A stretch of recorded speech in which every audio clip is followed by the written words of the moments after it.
இளம் தலைவருங்க. அவர் முதலமைச்சராக வர்றதுல என்னங்க இருக்குது? கள்ளம் கபடமற்ற, தன்னலமற்ற, சுயநலமற்ற, ஈடு இணையற்ற, அப்பலுக்கற்ற, ஊழலற்ற, ஒப்பற்ற ஒரே தலைவர். தேசப்பற்றும் தெய்வீகப்பற்றும் நாட்டுப்பற்றும் கொண்ட ஒரே தலைவர். மலை உயர்ந்ததைப் போல மனம் உயர்ந்து நிற்கின்ற தலைவர்.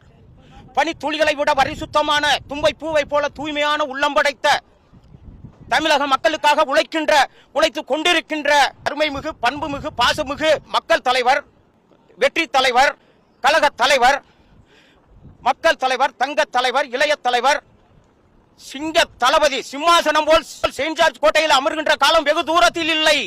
அதனால நான் மட்டும் இல்லைங்க, என்னை போன்ற வயதில் உள்ளவர்கள்லாம் நிறைய பேர் இந்த கட்சிக்கு வர்றதுக்கு தயாரா இருக்காங்க. தளபதி வரணும், தமிழ்நாட்டை ஆளணும், நாடு செழிக்கணும்.